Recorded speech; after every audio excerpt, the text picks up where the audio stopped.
Donc, et là, je démarre sur une petite tige en métal, c'est une tige en inox. Et au bout, là où c'est plus clair, j'ai mis un produit séparateur à base de kaolin qui va me permettre de retirer ma perle une fois qu'elle sera finie de réaliser. Donc là, devant moi, toutes les tiges colorées, c'est du verre en fait, qui est teinté dans la masse par des oxydes métalliques. Et je viens entourer ma matière autour de ma tige métallique.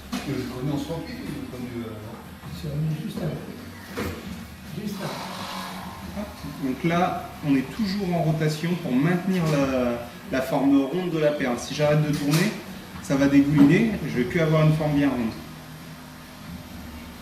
Et je rajoute de la matière. Plus je mets de verre, plus je vais avoir une perle qui va être conséquente.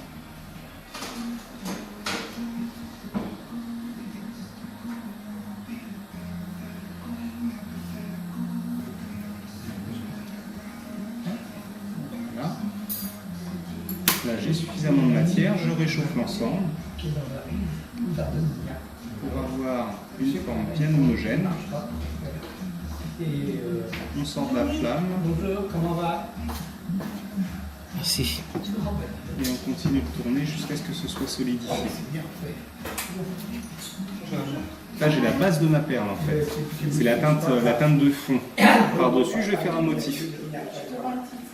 Donc là, pour le motif, je vais reprendre la petite tige que j'ai préparée tout à l'heure.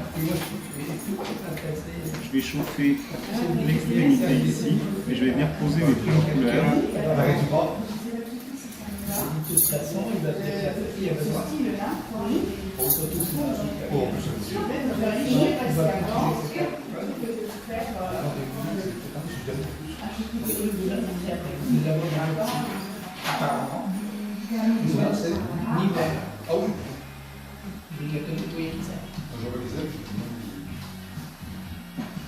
Là, j'ai ma première rangée de points.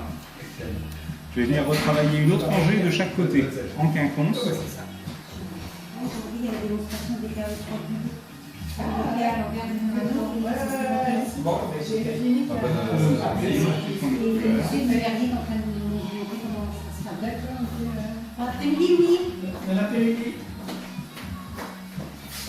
Là, ma flamme, elle me sert à sélectionner la quantité de verre dont je vais avoir besoin. Je pose mon point et quand je tire, je passe dans la flamme pour enlever la matière. Je vais travailler l'autre côté.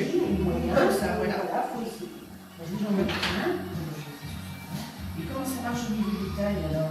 Alors le taille de là c'est tout ça, vous avez un outil à la normal, tout à fait. Donc là vous avez besoin de procéder un petit peu, après chacun en resserre, et ça va être super. Après chacun en resserre comme il veut, donc là je dois la gestion. Voilà. Et là maintenant que j'ai posé mes points, pour l'instant ils sont en relief, je vais les rentrer dans la forme pour avoir une perle qui soit lisse en surface, mais avec mon motif incrusté dedans. Ah oui, d'accord. Donc là pour ça, je réchauffe toute la surface de ma perle. Et donc alors le principe, on m'a expliqué en fait, on achète des bracelets, des colores. D'accord, vous mettez ça en Tu prix. vois ça, là, comment ça fait? Ah oui, c'est sympa aussi. Alors ça, ou... Ah voilà, comme c'est le moyen. Il faut attendre un petit peu, la couleur va revenir. Et on va avoir notre perle avec notre motif fini. Ah oui, c'est chouette. C'est pas que. J'ai pas l'issue. Oui, voilà, c'est ça. C'est pas évident. Voilà. Par contre, c'est pas vraiment. Ah oui, c'est chouette, Néo. Pas évident de zoomer. Ah oui, Non, non, c'est pas. Ça y est, c'est bon. Magnifique. Voilà. Et donc après, on place dans de la vermiculite qui est un isolant. Ah ouais. Je fais un petit creux comme ça et je remets par-dessus. Ça va permettre à la perle de refroidir tout doucement. Et je vais pouvoir la sortir dans une vingtaine de minutes après pour montrer le résultat. Sachant qu'elle ne sera pas finie, elle devra passer en recuisson dans un four. Ah oui, d'accord. Et après, pour les perles troll beads, ils font un serti en argent dans le trou de la perle pour finir esthétiquement et au niveau solidité. Ah oui, d'accord. Voilà. Merci.